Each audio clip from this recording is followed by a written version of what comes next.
We can use this time however we like. The original intent was we had a long day of telling you how stuff is on fire, how much has changed over the last 2 years, and posed an open-ended question of how should the mission evolve now that stuff is on fire. So we started by giving a high-level overview of what things looked like 9 years ago through now when we started this crazy journey. Then we did a deep dive on the impact to healthcare and vaccine supply chains and how this became quite urgent and really put a bright spotlight on that most of these victims in critical infrastructure are cyber poor, and we can't just give platitudes to. And then we went through a tour de force of how many things in critical infrastructure are on fire: the water we drink, the food we put on our table, oil and gas pipelines, schools, municipalities, and timely access to patient care. So we are messing with Maslow's hierarchy of needs. And then gave a policy update on some of the things changing. Pretty much a heavy focus on the decriminalization of research, which is at great risk. We were heading in the wrong direction when we first met here 9 years ago. But now that things are on fire and the public and public policymakers can see that, our original mission was to let people know things were flammable and that bad things could happen were they to catch fire. And the question I had on one extreme is, maybe it's mission accomplished and we should all pack up and go home and have a mission accomplished banner. Probably not. Or we could maybe keep doing a job that the private sector doesn't want and the public sector is often ill-equipped to do. I don't think that's a great responsibility either. So we don't have an answer to our own question, but part of it is how should our mission evolve and change? So today was mostly stoking things that maybe you heard about from a distance, maybe you knew one or two of the stories, but not all of them. But now that you've been confronted all day, this is our feedback session before tomorrow, where you can ask things you didn't want to ask maybe in a larger group, and or start brainstorming, because tomorrow we're going to try to shift into not the answer to the question, but pieces of the answer to the question. And as a preview and reminder of what tomorrow's agenda is, we're going to have Lily Hay Newman from Wired and two other journalists talking about how media coverage is changing out of necessity and how we make sure someone's focused on the public good and public safety instead of just selling products or fear-mongering. Followed by a deep dive into SBOM, which is one of the biggest victories I think we've had come out of here for software trust and transparency in the executive order that was just mentioned. But it's not merely about SBOM, it's that part of the SBOM community decided that if something's missing from the private sector market, that we build free open source projects and tools to help people be safer. So maybe for these target-rich cyber poor, we're looking at pulling in more developers or more product designers or people that can nominate use cases that could help these target-rich cyber poor that are underserved and under increasing attack. So tomorrow's kind of a dual thing for SBOM. It's going to be showing you what they did to make this manifest sooner, but also hopefully inspire. Maybe there's a solution for wastewater treatment. Maybe there's a different set of solutions for underinvested healthcare or for the food supply. Maybe somebody can say, I'm not happy that there's no food supply ISAC. We should start one. Or we should start some communities of interest or special interest groups. So tomorrow's stimulating some ideation of things the Cavalry hasn't tried, and then we're going to pivot into how to make OT and ICS things relevant to business leaders as opposed to technical people. And one of the ones I'm really looking forward to is we have Ray Davidson from Michigan, who has a pilot in the state of Michigan for hackers collaborating with their state.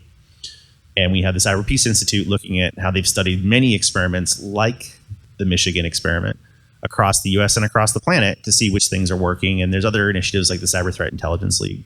So that's, I lovingly call that the act locally, act globally session, because I think we're going to have to scale up and down and sideways and federate this model so it's a little less dependent on 10 central voices and more on the 2,000 plus that are growing in our assistance. And I think it's going to be pulling in new types of teammates. And then we want to have a brainstorming session for like a good 2 hours to see what we might want to try, because we may have some big decisions to make, including hiring a professional staff, which we've never taken a penny, so that would be a scary move for us, or merging with some other existing initiatives, or there's a lot of options at the table, but maybe the best option will come from you. So right now is not so much to design them all, But to hear Audie and some of the others know that I have a thing every time I give a talk, I don't want to just hear, hey, that was a good talk. I want to ask 3 basic questions. What was the strongest thing, the weakest thing, and the key takeaway?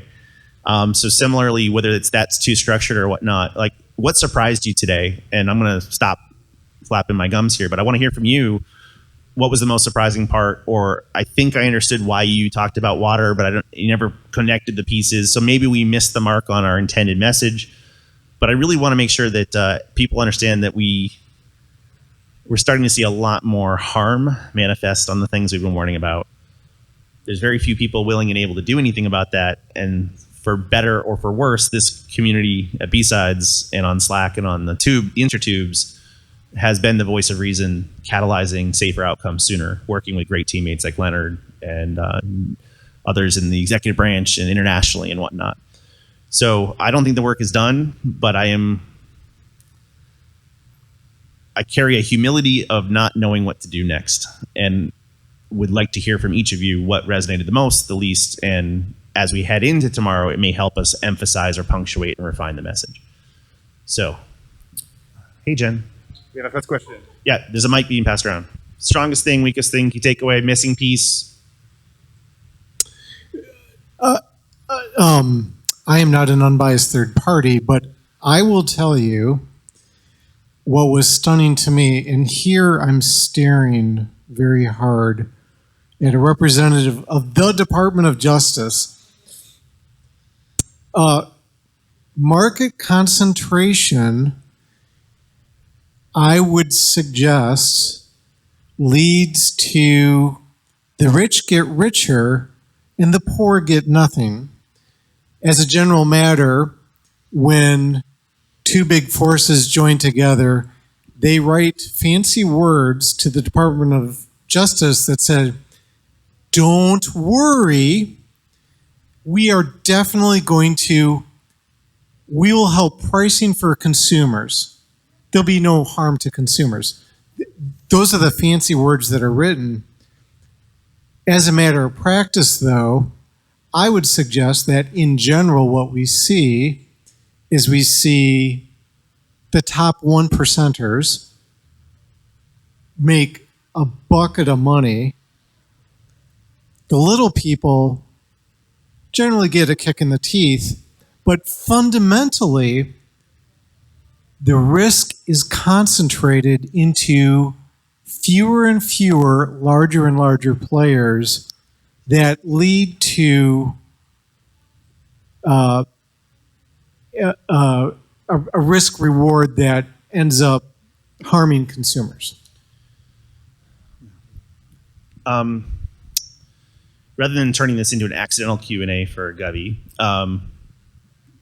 can we do like a speed round of like feedback? And once I hear some themes, I'll maybe pose some questions to all of us. Yeah.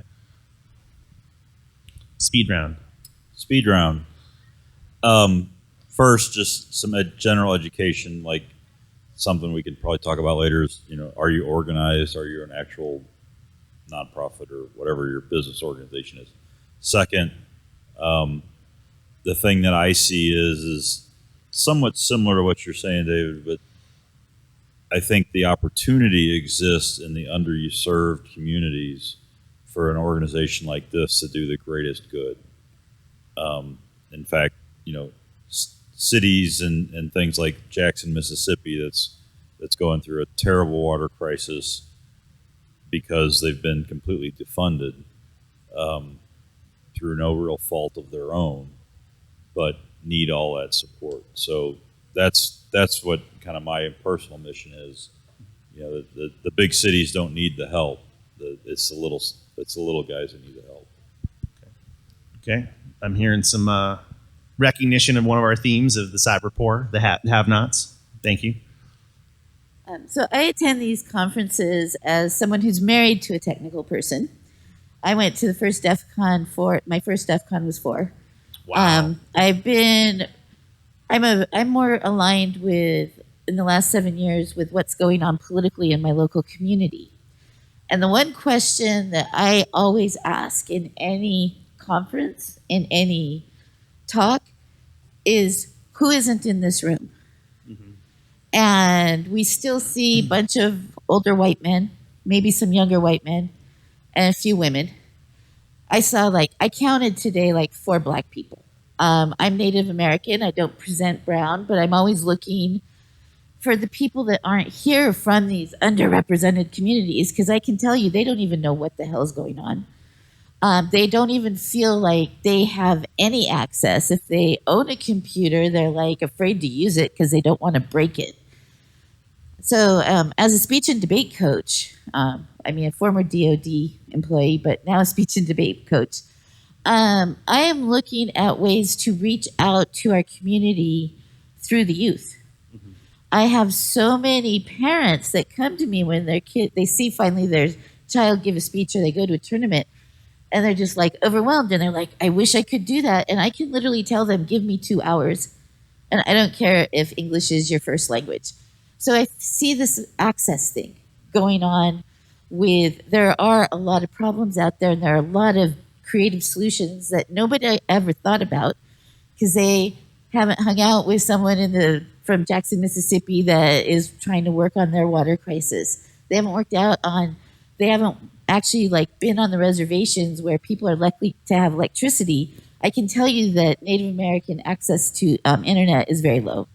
And I'm just assuming in a lot of poor rural communities it is. So I've been working with my state and the feds trying to get the idea out there that internet should be a public utility, for one thing, and therefore something that is funded by the government and accessible to all Americans. The way that we started the electric co-ops, I believe, in the 30s to get electricity to the rural communities. So that's where I'm going with this, is people need to know that this is even a thing. And it's the outreach. And I'm really excited about hearing about the group in Michigan. Because that's the kind of thing that I am trying to push. And then when they were talking today, I thought about 10 different ways you can get in touch with your congresspeople and be effective.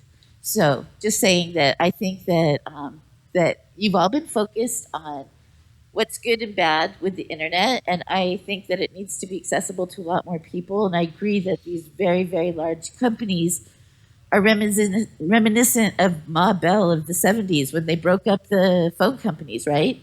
We're just back where we always go. We always get the very, very rich holding on to all of the stuff. And I would like to see the communities taking some of the power back. Okay.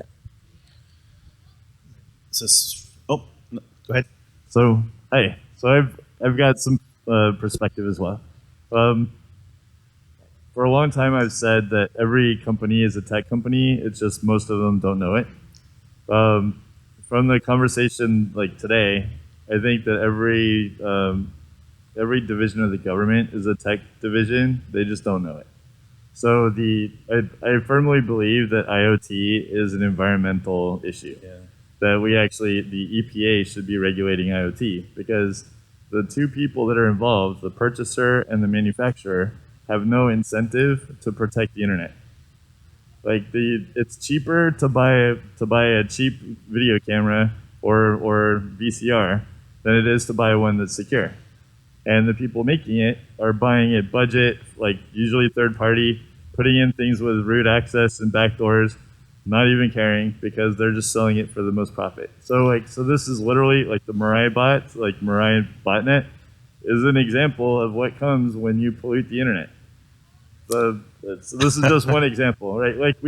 Any other, the Federal Trade Commission, any of those all need to be tech savvy, because the internet is creating the new framework for how we define the world. And if we allow these things to be built wrong, then we have all of these riddles with holes. You wouldn't let someone build a bridge where people kept driving off the sides. All right, that's my rant. But I work in a Fortune 500 company. I care about these things. While you hand the mic, one of the slides I skipped this morning because I took too long. I said there's no zeitgeist. You might have heard Chris Hoff say the Rugged Software Manifesto from I think it's 12 years ago now. I don't know. I can't remember when we did it. But I said, what's the zeitgeist, or what's the Hippocratic Oath for software developers? And I put up Zuckerberg saying move fast and break things. I'm including democracy sometimes. And then I also showed Reid Hoffman, which is a lesser known for hackers, but very popular for startups, which is if you're not embarrassed by your product the day you launched, you waited too long. And I showed the Tacoma Narrows Bridge, and I said, imagine if the people who built our skyscrapers and our bridges said, if you're not embarrassed by the riveting the day you open the bridge. And we are creating digital infrastructure. Software developers are, and hand in glove with security and risk management professionals or threat modelers. We do a lot more to protect enterprises and data than we do to protect infrastructure and humans. And part of the zeitgeist of the cavalry was to shift things to what is more important. I'm going to try to shorten this to protect the innocent and give the mic to the next person. But I gave a keynote in New York City about the COVID task force about 3 weeks ago now, I think. And the guy that came before me was talking about, we need less focus on ransomware and this other stuff. What we really need to focus on is data and intellectual property. And it was a vendor, saying things that they can help with, which is not in itself wrong. But one of the analogies I used, probably better than I'm going to say it right now, is if you're walking down the streets after a show tonight and you get mugged and they say your wallet or your life, I hope that you would prioritize properly, but we don't. And I said with HIPAA, you have more incentive to have a corpse of their privacy intact. There's no incentive to protect patient care. There's only regulation to protect the data. And then we give it away for free anyhow when we relax things for the pandemic. So I would like to see at least this community, especially because we are bridge builders and we're multidisciplinary in nature, to help people understand the consequences and the proportional dependence we should have. So something you just said really resonated with me, which is if all we're doing is responding to bad, indefensible, unreliable infrastructure, then we're never going to change anything. So that's why we really push hard on software bill of materials, software transparency, threat modeling, patchability, coordinated disclosure. We're trying to build an ecosystem that can anticipate and avoid failure, respond quickly to failure, remove any sort of chilling effect or disincentives there.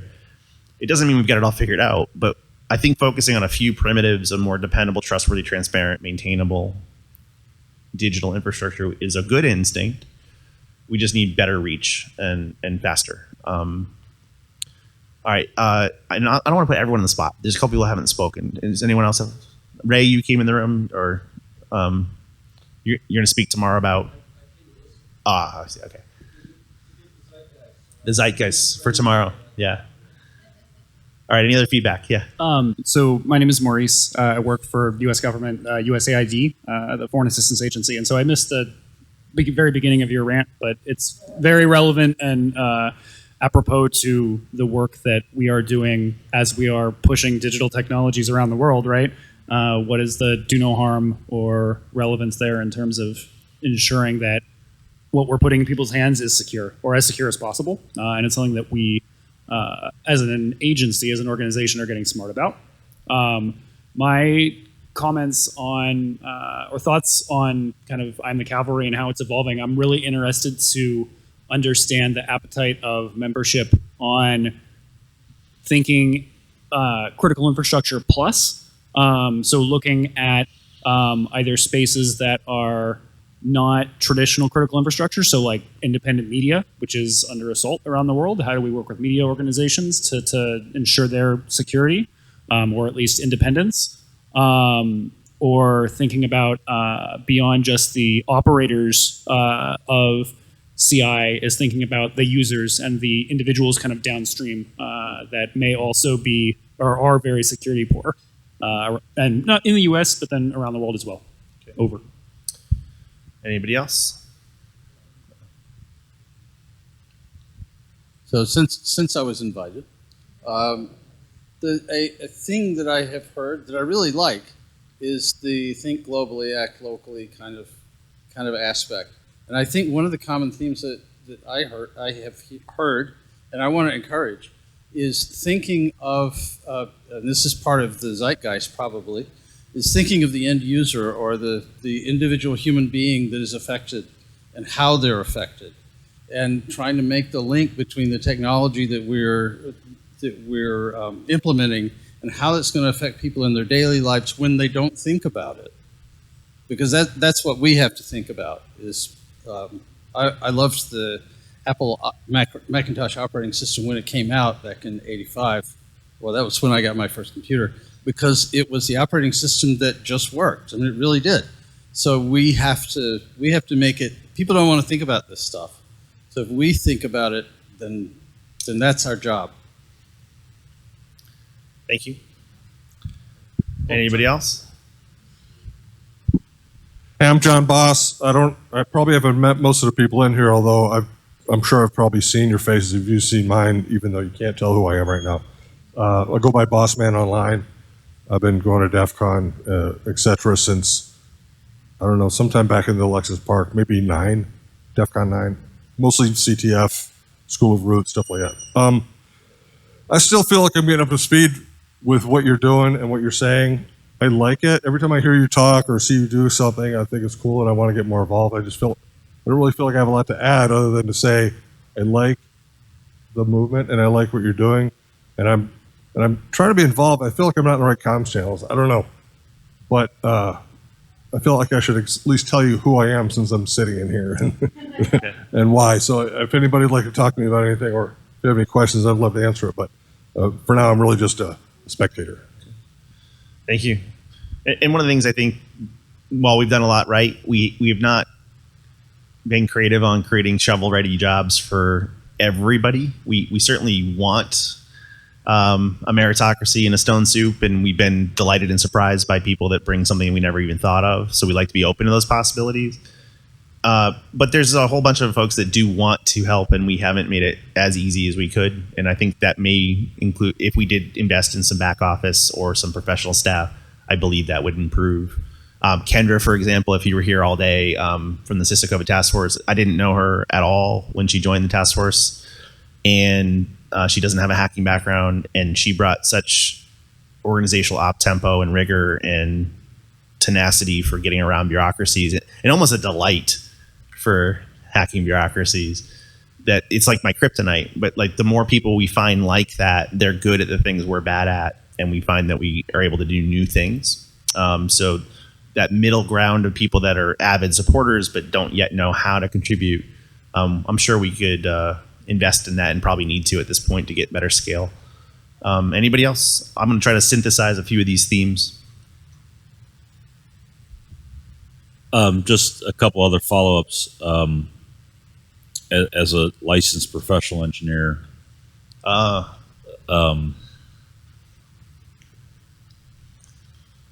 certifications don't mean anything. They're something you buy and you study for, and right? There's no legal backing to them. There's no liability backing to them. There's probably no propensity or even a pathway to get to a licensed model, but I think there's a lot of good things that can come from that. Organizations that, the National Society of Professional Engineers, that, we evolved from a long time ago when there was a better place for that. But your discussion around the Tacoma's Bridge, things like that, as professional engineers, we don't play in the money space. We play in the qualification space, right? So you're not gonna lowball a number to build a building. It's going to be qualification based. So there might be something there. It's turned into such a legal mess now. I don't know, but just throwing ideas out there.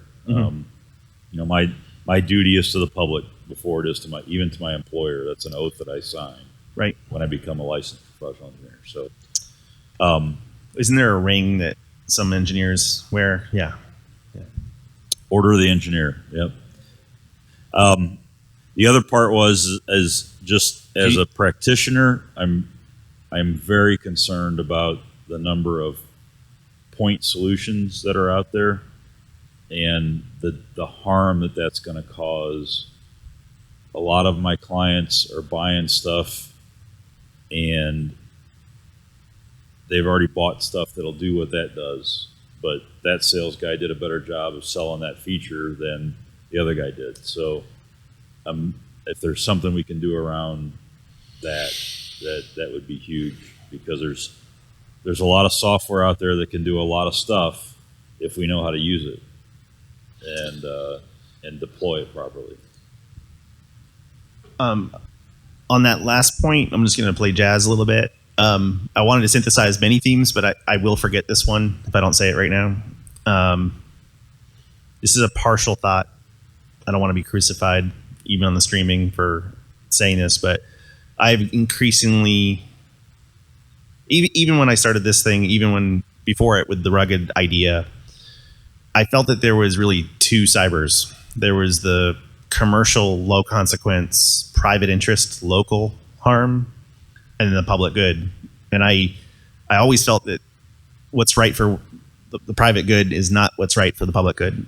And even if you just truncate the public good for a minute, a lot of my prior ranting and advocacy was, I said, like Tron, I fight for the user. And I felt like most vendors were trying to trick CISOs and separate them from their money, or that we got our education on the bad stuff from the people selling you the anti-bad stuff. So we already had perverse incentives in failed markets, and whoever said incentives today, give yourself a pat on the back, because this is an incentives problem. We have technical solutions for a lot of these things. We know how to eliminate SQL injection. We haven't incentivized it, right?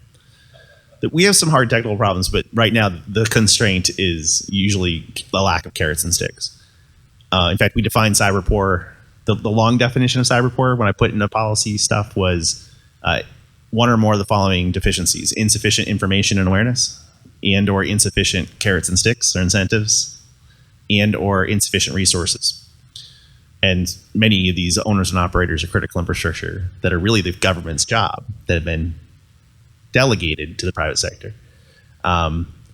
This public-private partnership's now got in the way because we've delegated the operations, but the government's still responsible for public good. So what happens when you have a fiduciary local responsibility to your shareholders that's in conflict with the public good of access to critical infrastructure? So there's some uncomfortable conversations to be had there. But back to this notion of, do we have a tale of two cybers? At this point, I'm at hell yes, and I don't know what to do about it.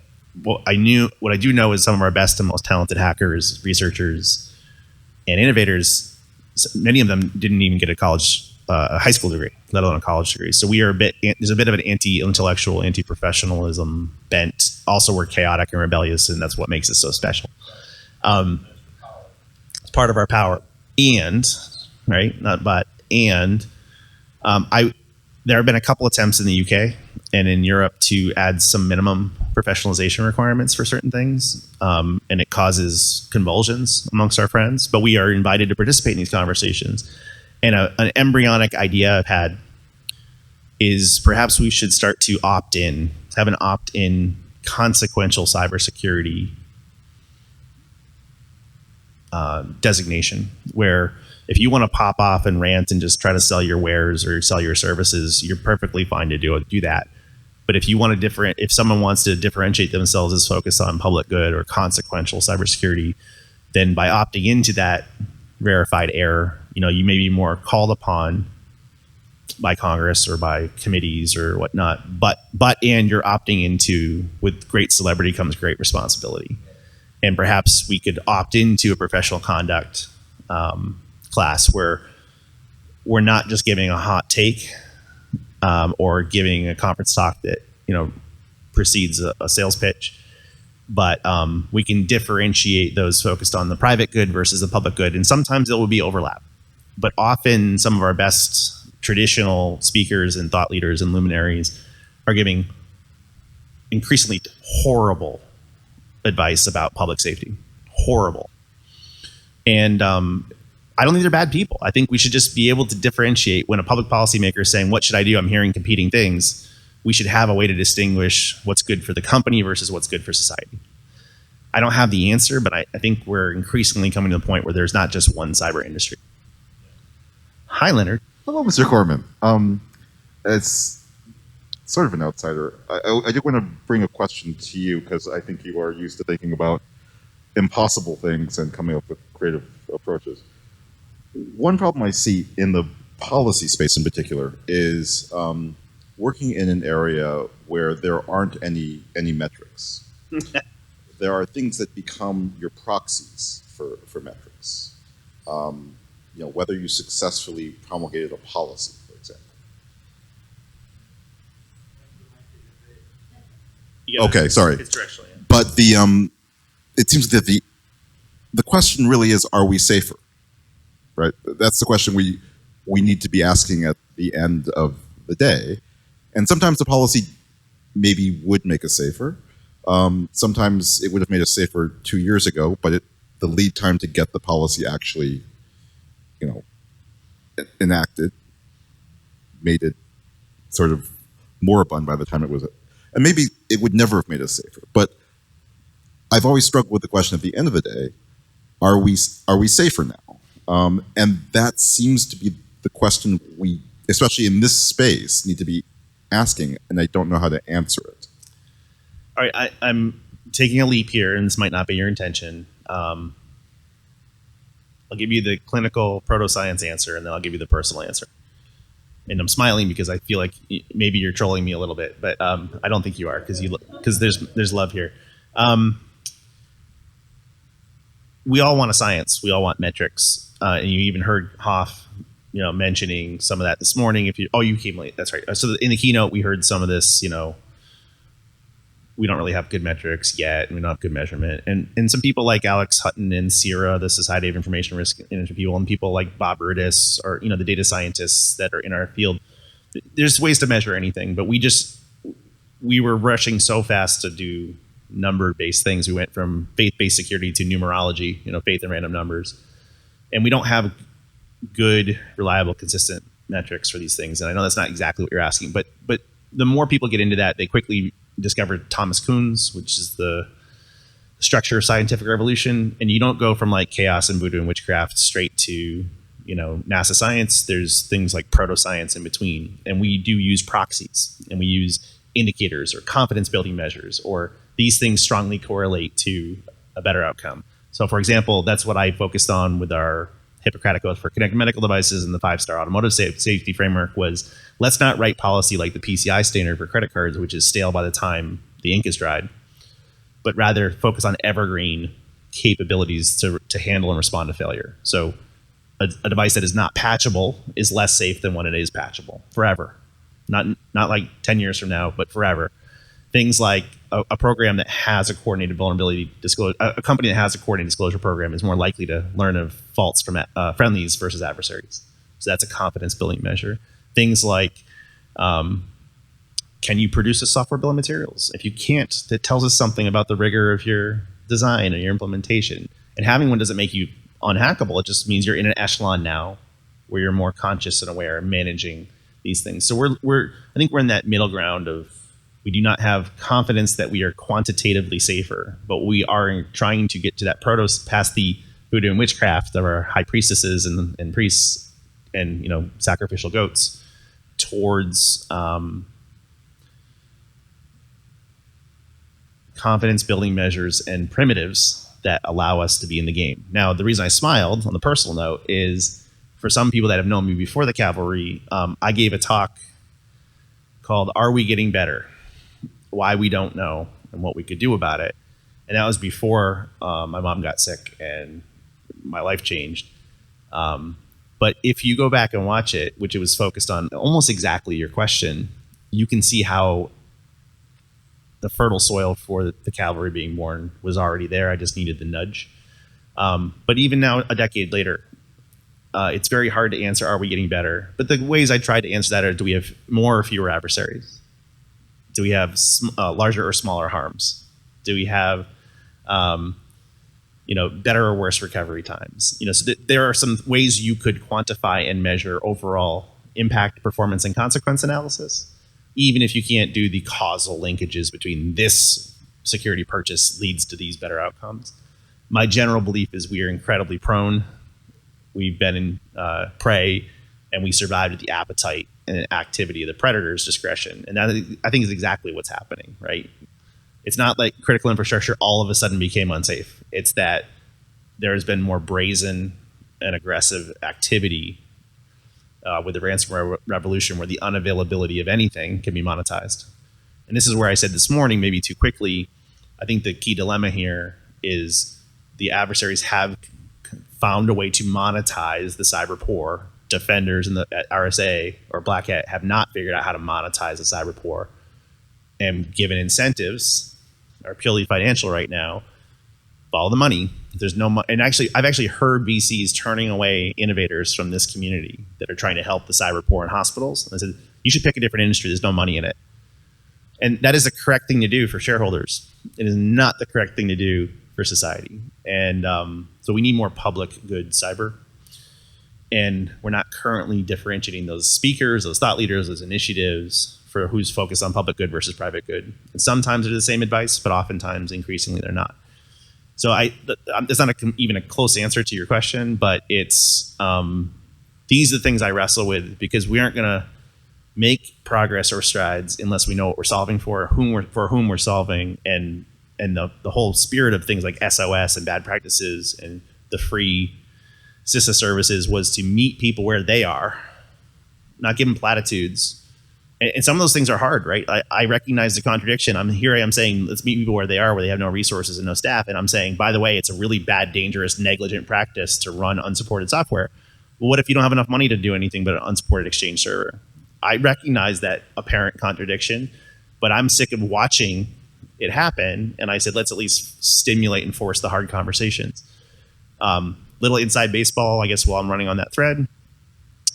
My key inflection point to cause bad practices, there was several reasons I wanted to do it, but the key moment was when the Microsoft Exchange attacks were happening everywhere. Bob Rudiss, chief data scientist at the time at Rapid7, scanned the whole internet and was looking for which versions of Exchange were out there so we could see, if people were patching. He wasn't looking for how bad is it out there. He was just trying to see what are the patch rates by version. And CISA held a public call saying, with Microsoft, saying, here's the patches. Do you have any questions? How much exploitation is there? And when all the broadcasting was done and the questions started rolling, and people said, well, when am I going to get my patches?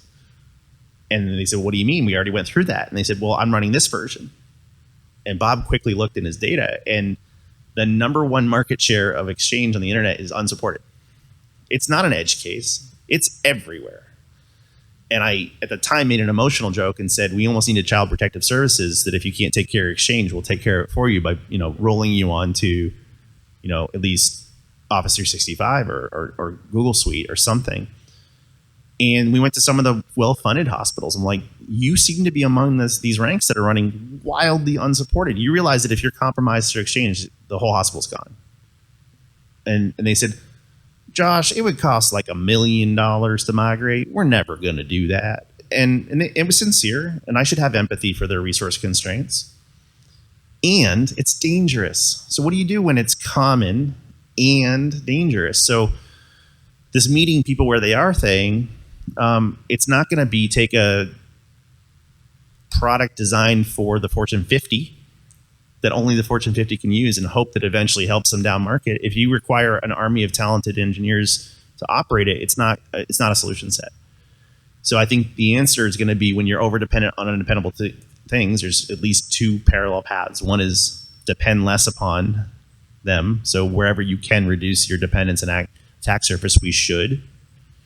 And demand more from your suppliers that these things are better maintained and operated, et cetera.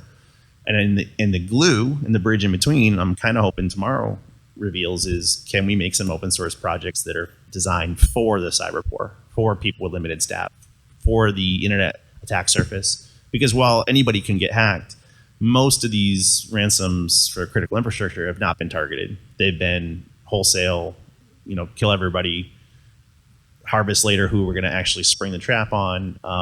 And if you can maybe take yourself out of that low-hanging fruit pool, it might be the difference between water or no water, or healthcare or no healthcare for a bit. And that's not the end of the journey, it's the starting line. But if you want to get people from here to there, they're not going to do it like that. We have to have a crawl, walk, run, right, Jen? It's part of Josh Corman bingo cards. Okay, so that was a long improvisational stream of consciousness, trying to string together several of the things said here. But I hope you heard that the cyber poor is where I'm feeling more focused, not just all critical infrastructure, but the cyber poor. And that they don't have the tools, the education, or the assistance required. And perhaps we can help with that. I would like CISA to do that. I would like HHS and EPA to do that. I do not perceive them to be willing and able to do that job at the scale required yet. So I'd like to help them get there versus do it for them or watch it fall. And so perhaps we can be public good augmentation with initiatives like RAISE that you're going to hear about tomorrow. All right, who else? We have a little more time. Anybody? Oh, before you go, because you might want to comment on it. I didn't want to completely respond to your first thing you said, but there's an interesting dichotomy. When I looked across the 16 critical infrastructure sectors, if you take banking out of it, with banking, the biggest players are the most important. The risk aggregates proportional to their size, for the most part. But for a lot of things like water, it's very diffuse. So what is it? Would you say 90% of the water in the country is done by 10% of the municipalities? And then there's a long tail for the others. Same thing with hospitals. You have the 15% that have a good staff of 50 people or more, and then everybody else has 0 people. So not every one of these critical infrastructures has cyber poor, but there's a dichotomy with risk concentration, because when you only have 4 meatpacking facilities, any one of them getting affected has an asymmetric impact on everybody else, right? The downside of all these diffuse federated target risk cyber poor is that we don't really have a strategic leverage point to make broad improvements. So channeling my inner Dan Gear, monocultures are bad and nature loves diversity, but there can be too much diversity. So I don't think we're gonna have a single turnkey answer for this, but in some cases, consolidation is a good move. In other cases, we've gone too far with it. And my real fear for healthcare specifically is that the financial solvency of hospitals has been further challenged by not having elective surgeries and things, and by blowing all their R&D money on traveling nursing budgets and bonuses. So if we were already trending to too much consolidation to too few, it's about to get worse in the aftermath of the pandemic. So we may see just economic survival of the fittest kind of problems worsen the consolidation that you're referring to. So I don't know that we want to do the Mama Bell breakups and things like that, but I think as a national resilience strategy for critical infrastructure specifically, and for things that affect the public good, we should have some deliberate first principles that guide what is healthy consolidation versus over consolidation, and how to make sure that a resilient national critical function is one that does not have excessive aggregated risk. So I don't think it's a no aggregation. I don't think it's a pure federation. I think in certain areas we have too much concentration of risk. Food supply is one that scares me. And I think in other areas we're too diffuse. We had the 10-minute warning, by the way. Thanks for that. It's a hard problem, right? So there is not really a silver bullet. One of the things I wonder about is, so when we think about water, oh, my water guy left. We're still thinking about it. When we think about water, we think about municipalities, we think about states, think about CISA. What I'm wondering is, can we get more people into the room? And so here I'm thinking about like MSISAC and CISA to be able to share the information down into Biloxi, Mississippi, and small town from underserved state X.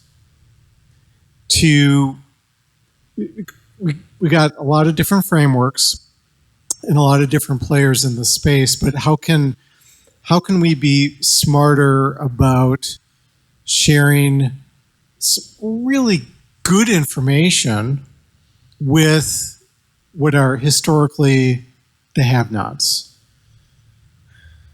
I'm going to caveat this with, I'm a bit jaded after my federal service, but I found that the public-private partnership, maybe with the best of intention, places a lot of confidence that the ISACs and the sector coordinating councils represent all their members, but maybe by accident, they tend to be very dominated by the well-funded. They have CISOs who can spend an hour a week or more on these committees and phone calls. So at least for most of the ones I interacted with, they probably in good faith believe that they're helping the cyberpoor, but I had to keep helping and reminding them that they weren't. And I'm not there to do it every day anymore. So I believe we're going to have to augment the current definition and scope of the public-private partnership. Although you did call out one of the best ones, the MS ISAC, the multi-state ISAC, which is operated by the CIS, the Center for Internet Security. They and the election security, wing of what happened there. Out of necessity, they tend to be more focused on what might look like cyberpoor. So I think they're more attuned to the mission of all the ISACs. And as I indicated, if you weren't in the room all day, there is no food supply ISAC. There's a IT ISAC special interest group of a handful of players, and that's it. So whereas most of the ISACs meet weekly with their federal partners, there isn't one to meet annually. And there is, as you presented in your session, significant concentration of risk. And if you combine concentration of risk of the entities with where they sit in the overall supply chain, take the ball bearings analysis that Michelle talked about and your consolidated risk point, and it makes me incredibly uncomfortable. All right, your turn. So I'd like to pivot off of that slightly. Going back to perverse incentives, if you look at the UN, the Human Rights Committee, it's like entirely made up of countries that have horrible human rights records, right? Like almost uniformly. Like if you stack ranked it and inverted the stack rank, it would be like the who's who of like all the bad countries. So in the same way, we don't have the right way. Like the people that care the most about an issue are the ones that benefit from the issue. And most of the time, that's going to be the wrong people. So we need to have like values-based positions, and we need to have like laws coming from those like perspectives. We can't do it based on who's going to profit, because the people that do are almost always going to be the wrong ones. Goldman Sachs was recently in the news, I believe, for saying something about, why are we trying to solve disease when we can just cure it, kinda? If you heal people, they don't come back. So keeping them dependent on you is the way to like keep making money, and that's so it's like why would you make the infinite like light bulb when you can keep selling people new light bulbs, right? So I think that the government does have some reason to step in when it comes to the greater good, when there's not a financial incentive because capitalism, et cetera, et cetera. So that's something where we do need to think about what is the policy we want, and how does that help guide the checks and balances and provide the incentives, so that we say, we know you're gonna like make insulin for cheap, and like here's how we're gonna make it worthwhile to you to do it instead of charging $1,000 a shot.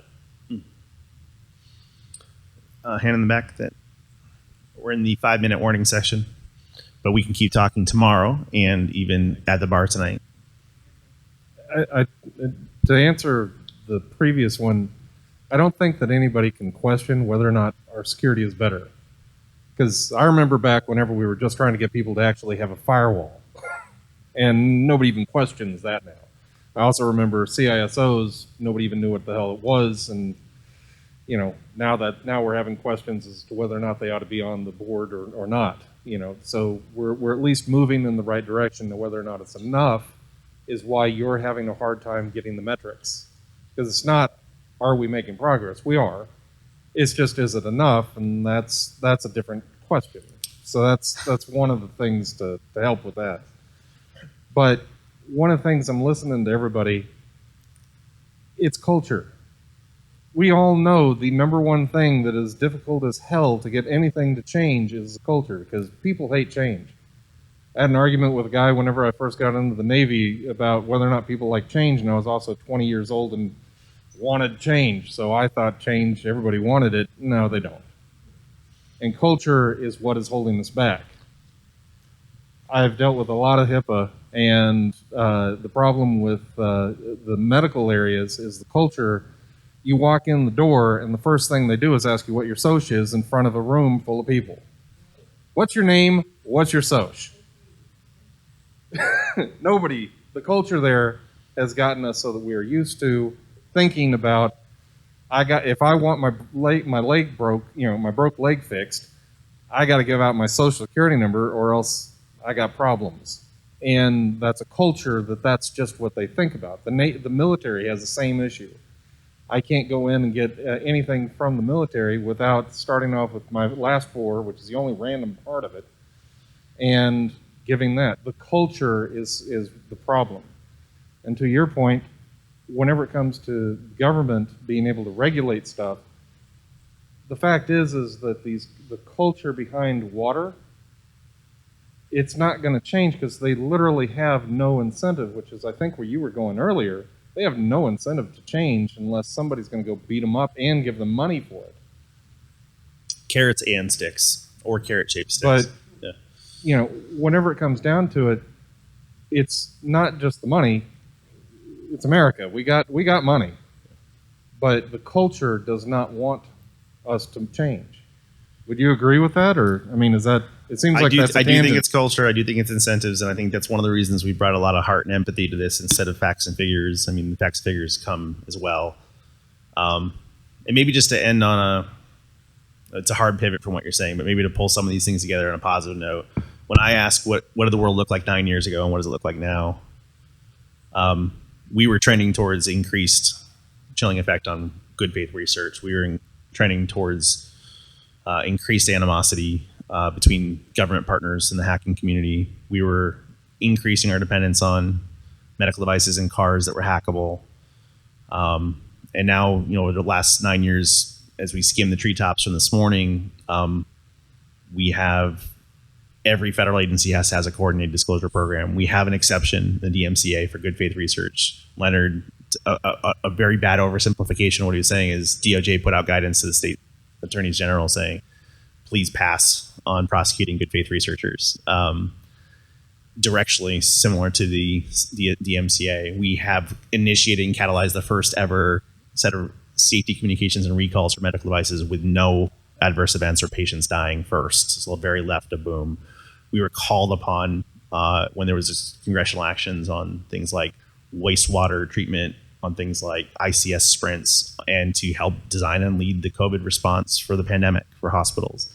So I think our level of engagement is higher, the level of trust is higher, the level of common sense first principles to be patchable, to avoid hard-coded passwords, to get things in executive orders domestically and internationally. We didn't talk enough about international partners, but sometimes when we hit an obstacle in the US, we go to our UK partners or our Japanese partners or our EMEA partners, and we're kind of flanking with a conspiracy of excellence. And I would not say these victories are mission accomplished, because in parallel with those incredible breakthroughs, we have seen unprecedented adversary activity and more brazen and emboldened. So I said this in my Senate testimony, I'll end with it here. Our adversaries have set the pace. We got to catch up, right? So yes, we've done a lot of good things. There's much, much more to do, and we need the political will and the courage to do so. And that means we're going to have to speak on a very human level, a very multi-stakeholder level, a very accessible level. And we're going to have to take people into uncomfortable areas, because these are the moments in the Overton's window, if you know that term, where there is political will to do something and get outside the comfort zone and challenge their conventional preferences. And sometimes it takes really bad events to catalyze really good progress. And I think we're on the cusp of that in some areas. But how this community that started here 9 years ago with parallel companion efforts and sister efforts, we have a lot more to do. So I'm really, really tired. And I think a lot of you are as well. And let's finish the job. So tomorrow, bring your best ideas at any game, and let's figure out how to take this to the next level. Thank you for your time today. All right. Thanks, Josh. And thanks, everyone. I found that personally really fascinating. And I'd like to thank Josh, but also thank all of you guys for your input, because I am taking a lot away from this. But make sure you're here tomorrow. We're kicking off at 10:30. I believe, in this room, Meet the Press, Cybersecurity World Now. So going to be another fascinating day. So thank you all for coming. Thanks for your participation. Thank you, Josh. And we look forward to seeing you all tomorrow, if not at the bar today.